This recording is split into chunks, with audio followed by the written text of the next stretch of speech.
கடந்த வாரத்தில் குடும்பத்தை குறித்து, குடும்பம் தேவனுடைய திட்டமாய் இருக்கிறது. ஆதியிலே ஆதி மனிதனாகிய ஆதாமையும் ஏவாளையும் ஒரு நோக்கத்தோடு, தேவனுடைய சித்தத்தோடு அந்த நோக்கத்தை நிறைவேற்றும்படியாக அவர்களை ஆணும் பெண்ணுமாக சிருஷ்டித்தார். ஒரு தேவபக்தி உள்ள சந்ததியை இந்த பூமியில பெற்றெடுக்கும்படியாக அவர்கள் பழுக வேண்டும், பெருக வேண்டும் என்று சொல்லி, பூமியை நிரப்ப வேண்டும், எல்லாவற்றையும் கீழ்ப்படுத்த வேண்டும் என்று சொல்லி ஆசீர்வதித்த தேவன். அது மாத்திரமல்ல, வேத புஸ்தகத்தில் நல்ல புருஷர்கள் தங்களுடைய மனைவியை, பிள்ளைகளை நன்றாக எப்படி நடத்தினார்கள் என்று பார்த்தோம். ஒரு சில மனிதர்கள் அவர்கள் நீதிமான்களாக கர்த்தருடைய வார்த்தையை விசுவாசிக்கிறவர்களாக இருந்தார்கள். ஆனால் அவனுடைய மனைவிகளை சரியாக சத்தியத்துக்குள் அவர்கள் நடத்தவில்லை என்று நாம் பார்த்தோம். அது மாத்திரமல்ல, இருவரும் சேர்ந்து பிள்ளைகளுக்கு எப்படி சத்தியத்தை போதித்து கர்த்தருக்கு ஏற்றபடி, கர்த்தர் தான் குழந்தையை கொடுக்கிறார், அந்த குழந்தைய கருவுற்ற நாள்ல இருந்து அவர் தான் தாங்குகிறார், ஏந்துறார், சுமக்கிறார்.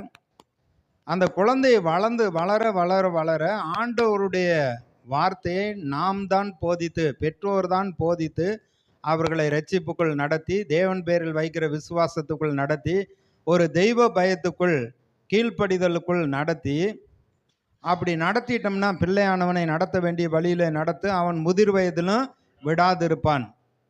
சொல்லுவாங்க 5ல் வளையாது 50ல் வளையாதுன்னு சொல்லி. அப்போ 5ல் சிறு வயதில் விவரம் இல்லாத காலத்தில் எது நன்மைங்கிறத சொல்லி கீழ்ப்படுத்தி நடத்தி விட்டால், அவன் சாகுற வரையில் அந்த குழந்தை எங்கள் அம்மா அப்பா அப்படி சொல்லியிருக்காங்க, கடவுளுக்கு பிரியமானது இன்னதுன்னு சொல்லி அதிலே கீழ்ப்படிந்து எல்லா சூழ்நிலையிலும் அவங்க வேலைக்கு போனாலும், படிக்கிற இடத்துல போனாலும், இல்லை அவங்களுக்குன்னு ஒரு வாழ்க்கை அமைந்து அவங்க வாழ்க்கையை நடத்துகிற பொழுது தேவனுக்கு முதலிடம் கொடுத்து கனப்படுத்தி அவருக்கு பிரியமாக வாழ வேண்டும் என்று மரிக்கிற வரையில் அவங்க இருதயத்தை விட்டு அது நீங்காது.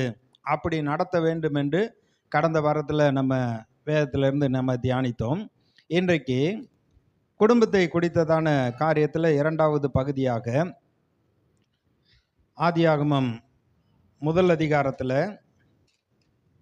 27வது வசனம், தேவன் தம்முடைய சாயலாக மனுஷனை சிருஷ்டித்தார், அவனை தேவ சாயலாக சிருஷ்டித்தார், ஆணும் பெண்ணுமாக அவர்களை சிருஷ்டித்தார்.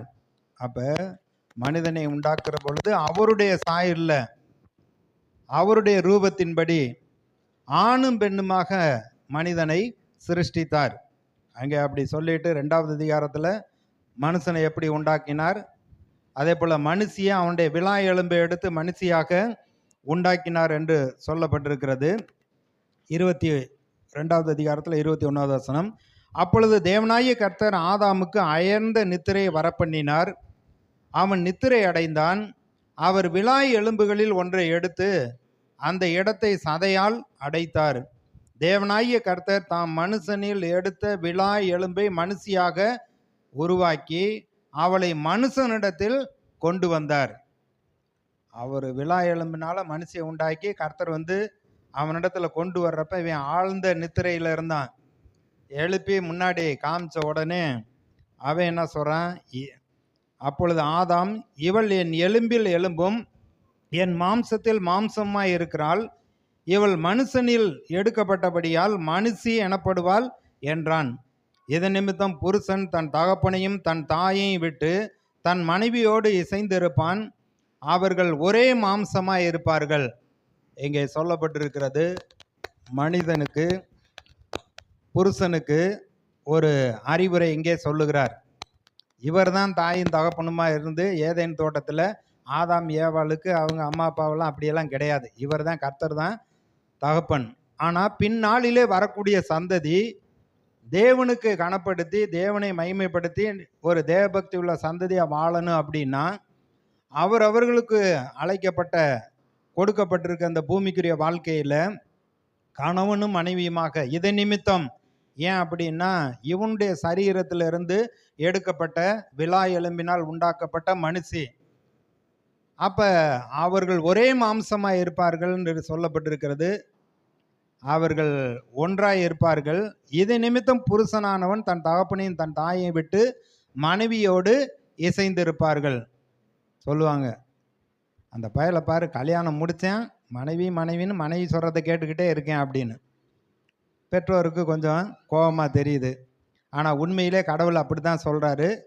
ஏன்னா பின்னாடி வரக்கூடிய சந்ததி வரக்கூடிய பிரச்சனையெல்லாம் பார்த்துட்டு, இதை நிமித்தம் கல்யாணம் முடித்ததுக்கு அப்புறம் உங்களுக்கு ஒரு புதிய வாழ்க்கை, தேவன் வைத்திருக்கிற நன்மையை பெற்றுக்கொண்டு இந்த பூமியில் தேவபக்தி உள்ள சந்ததியை பெற்றெடுப்பதற்கு உங்களுக்கு கொடுக்கப்பட்டிருக்கிற அந்த வாழ்க்கை துணை அது ஏற்ற துணைன்னு சொல்லியிருக்காரு.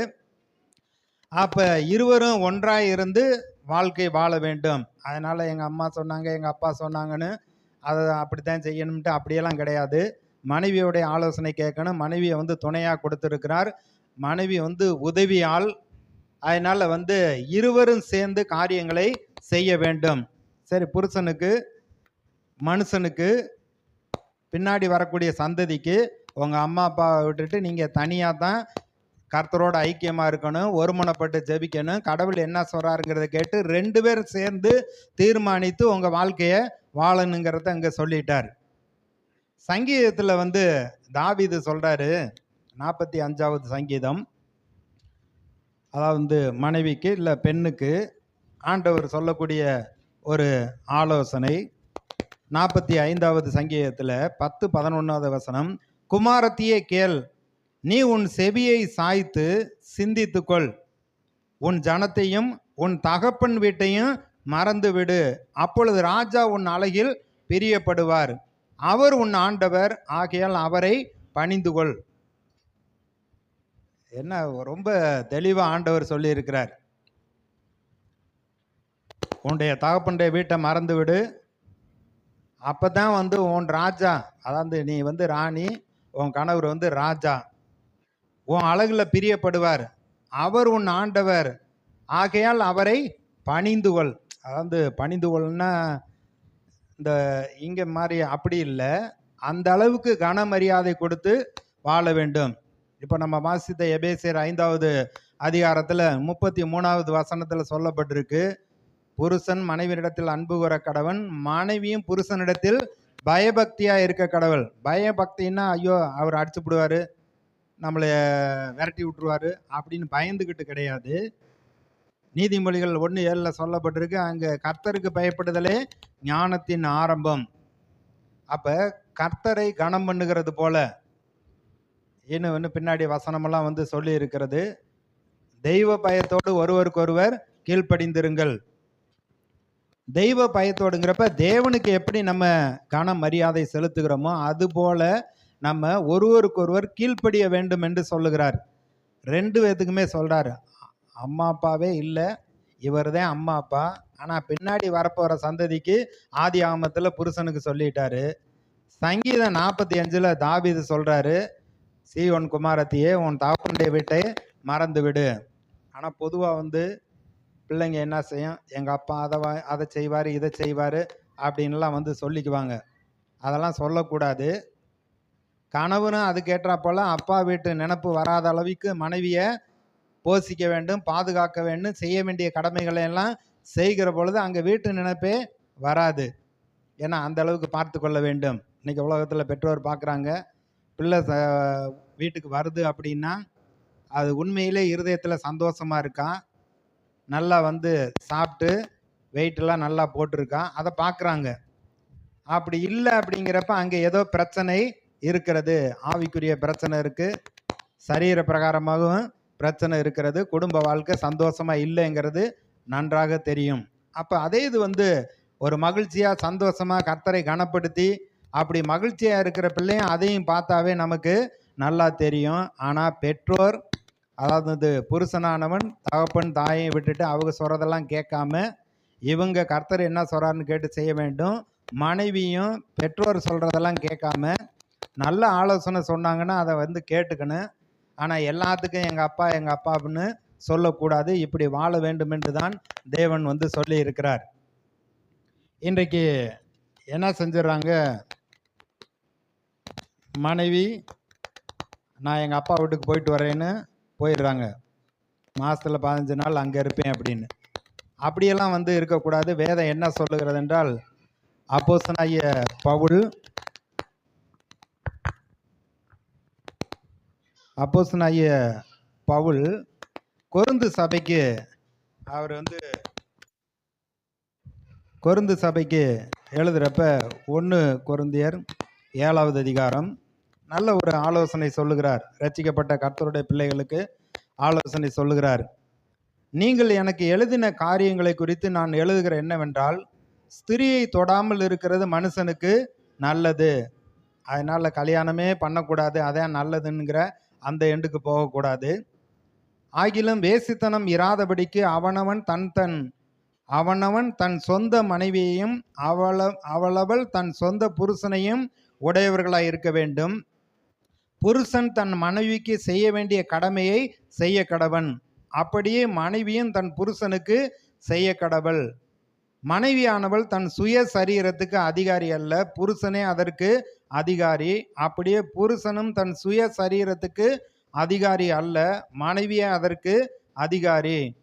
உபவாசத்திற்கும் ஜெபத்திற்கும் தடை இராதபடிக்கு இருவரும் சில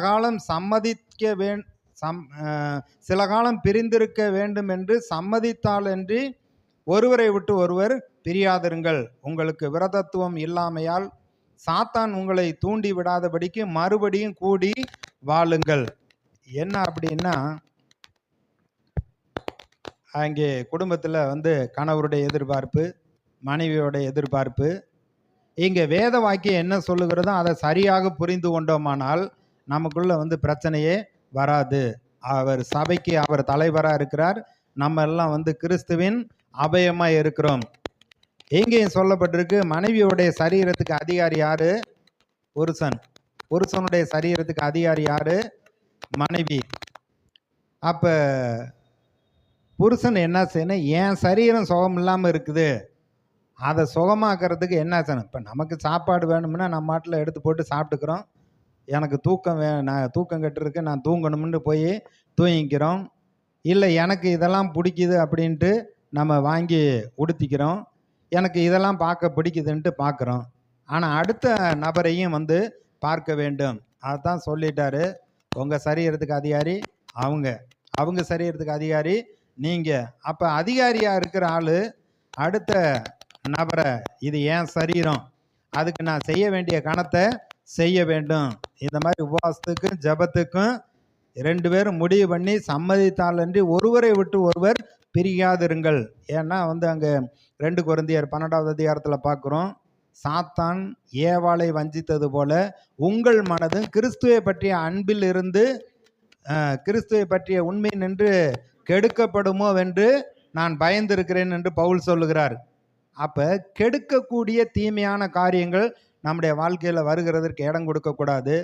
ஒருவருக்கொருவர், இது என் சரீரம், என் சரீரத்தை நல்லா போசிப்பேன், என் சரீரத்துக்கு நல்லா வாங்கி கொடுத்து உடுத்து வைப்பேன், என் சரீரத்துக்கு வேண்டிய ரெஸ்ட்டை கொடுப்பேன். ஆனால் இந்த உலக மக்கள் பாருங்கள், நான் வேலைக்கு போகிறேன், எல்லாத்தையும் நீ தான் செய்யணும், என்கிட்ட எதுவும் சொல்லக்கூடாது அப்படிங்கிற அவங்க சட்டம் போட்டுறாங்க. அப்போ இவர் இஷ்டத்துக்கு போயிட்டு இஷ்டத்துக்கு செஞ்சுட்டு இஷ்டத்துக்கு வருவார். திடீர்னு கடைசியில் இவங்களுக்கு முடியலன்னா எல்லாரும் இவங்களை பார்க்கணும்னு அவர் எதிர்பார்க்குறாரு. ஆனால் மனைவி அப்படி எதிர்பார்க்கக்கூடாதுன்னு இந்த உலகம் சொல்லுது. அப்படி அல்ல. விசுவாசிகள், கர்த்தருடைய பிள்ளைகள், கணவனும் மனைவிங்கிறப்ப ஒருவருக்கொருவர் உதவி செய்கிறவர்களாக, ஒத்தாசை செய்கிறவர்களாக, கனம் பண்ணுறவர்களாக, இருவரும் சேர்ந்து காரியங்களை செய்கிறவர்களாக இருக்க வேண்டும்.